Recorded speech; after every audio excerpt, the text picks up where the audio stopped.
Hey, hi, hello. Welcome back to the Audacity Collective. It's your girl, Brooke, and I got some tea for you today. PSA, don't mind my dryer. She's loud and obnoxious. We're just gonna keep it rolling, okay? Period. The topic that's on my heart and on my mind today is imagination. I feel like this is such an underrated taboo topic because nobody talks about it. I'm so curious, when you hear the word imagination, what comes to mind for you? For me, it's the SpongeBob episode where they're playing with a cardboard box and SpongeBob's doing the little rainbow imagination, you know? Please let me know if that was your first thought too, because that is like permanently etched into my mind. I'm convinced. Anyway, even if SpongeBob is not the first thing that came to your mind, it is so common to associate imagination with silliness, with childhood, because we were literally taught as children to stop using our imagination. Stop daydreaming, be realistic. I hate that word.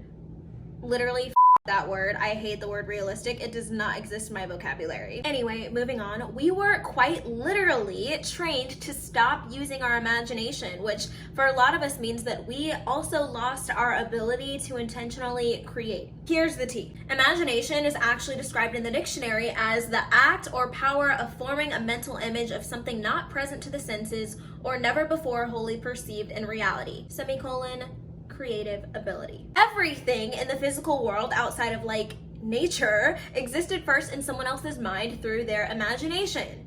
Shoes, for example. Someone imagined like, damn, what if my feet didn't hurt every time I walk somewhere? What if I didn't have all these blisters and cuts on my feet? What if there was some protective gear that I could put on my feet so that they wouldn't be torn the up? Shoes. It was an idea, it was a concept in someone's mind first. Fences. Damn. I wish all my neighbors couldn't just see me anytime they wanted. I wish the dog wouldn't keep running away. Fence. Everything started in someone's imagination. All the things that exist didn't always exist. They were born, created in someone's mind first. So in other words, your imagination is the place where all possibilities exist. But the only problem is that since imagination is so closely associated with fantasy, with make-believe, with silliness, with childlike behavior, so many people don't realize that their imagination is a literal superpower. Imagination equals creation. Both good and bad though. This is why you have to be careful about the thoughts that you think, because your imagination will run wild. I remember when I was a kid and I used to go to aftercare, if my mom was like a little bit later than I thought she would be, I would always start imagining like the worst case scenario. Oh my God, she got in a car accident, yada, yada, yada, all this stuff. And I always talked myself out of it. Thank the Lord, nothing ever happened. But you have to be careful about the imaginary scenarios that you're creating in your mind, because that is all your imagination. My favorite example is Juice WRLD. He used to be one of my favorite rappers. And as I've gotten more like, you know, enlightened and spiritually woke, I can't even listen to his music anymore, which is sad because I love his sound and everything, but like the vibes are so low. Like the content of his songs, so low. And he literally manifested his death to a T through his music. He was singing it over and over and over again. People are listening to it, casting it out over and over and over again. It is so spooky. If you don't know the details of this, you need to go on Google, look up the lyrics to his song Legends. He talks about dying at 21, and in multiple of his other songs, he talks about dying of drug overdose, and then go look up how he died. It is a total mind really wild out here in these streets. Anyway, bringing it back to the positive vibes, there is this saying by Bob Proctor: if you can see it in your head, you can hold it in your hands. Your imagination is not fake. It is not fantasy. It's actually the first step in manifestation. So I know a lot of people think manifestation is like woo-woo and overhyped, and like, let's be real, a lot of people use the word in so many contexts that it can be hard to distinguish like what's real, what's not, what's like, you know. I've also noticed, this is just an observation and I'm not what's the word I'm looking for? I'm not generalizing by any means when I say this, but I have noticed that a lot of people who are super type A get really triggered by the word manifestation because they're the type to be so like, do the work, take action, put your head down, and like, that is great and necessary when you're working towards a big goal or creating different, better outcomes in your life. But the fact of the matter is that most people cannot successfully do this off of willpower and action alone. Willpower is stupidly short-lived and fleeting, and when the imagination and willpower are in conflict, the imagination will win out over willpower every single time. Every time. Without exceptions. This is why it can be so hard for people to maintain their New Year's resolutions, to continue with new habits, because we are creatures of habit. We are cyclical beings living in a cyclical universe, and we get addicted to our cycles, to our ways of being, our cycles of thought, our cycles of action and habit. So until you can train your mind and your imagination to support you in creating change at an identity level, it can be really rough to create significant results and changes in your life.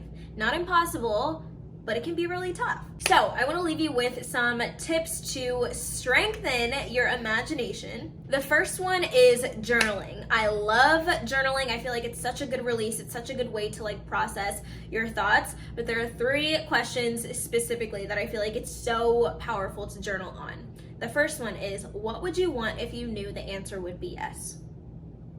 What if there was no option but for you to have that thing that you wanted? What would you want if you knew the answer would be yes? Number 2, what would you want if no one would be upset with you or mad at you for having it? I got this question from Amanda Francis's book, Rich as So good, 10 out of 10, highly recommend. But so many people don't even let their minds go there to what would they actually want, because they're so worried about the judgment or the perspectives or the perception of the people around them. So what would you want if you knew the answer would be yes? What would you want if no one would be upset with you or mad at you for having it? And lastly, what would you want if time, money, and resources were not an obstacle? These are kind of all variations of the same question, but really like give yourself some time and think on it and get deep, reflect, because I was shook when I realized that my desires were so much bigger than I had ever let myself think. My second tip is to have a regular meditation and visualization practice. Now, there are all different types of meditation. Meditation is great at helping you to not control your thoughts, but to have more awareness around them. The average person thinks 60 to 70,000 thoughts a day. 90% of them are unconscious, cyclical thoughts, unconscious thoughts that are repeated from the day before. So when you start to become aware of the ways that you think, the thoughts that come through your head, you can start to say like, hey, that is like not productive. That is not useful. That is counterintuitive to what it is that I'm trying to do for myself, what I'm trying to create for myself. So meditation helps you to become aware. It quiets all the chatter of your mind so that you can really turn inward and you can start to hear your intuition more. You can start to hear the desires of your heart. I know that sounds like kind of woo-woo, kind of like yogi, spiritual, and it is.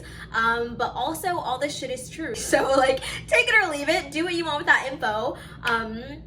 But it is life-changing. And visualization, the second piece of this. So visualization helps turn the unmanifest into the manifest, because your brain, the way your thoughts work, your brain is like a radio tower. The thought sends the signal out and the feeling draws the experience into you. So when you practice visualization, you are practicing seeing, hearing, and feeling, which is the most important, feeling what it would feel like for that experience to be real. So you think, you have intentions, and you send that signal out, and when you're practicing that visualization, you're practicing the feeling of having it. That feeling draws in the experience where you start to manifest things and you're like, holy like, oh, what just happened? So I'm actually thinking about doing a whole separate video on like visualization meditation, because those are just really powerful topics all on their own. But that is all for this video. Make sure to hit like if you enjoyed the content in this video. Let me know in the comments if you enjoyed this, what kinds of content you want to see from me, and make sure you subscribe so you don't miss any of the tea. I appreciate you, I love you, and I'll see you in the next video.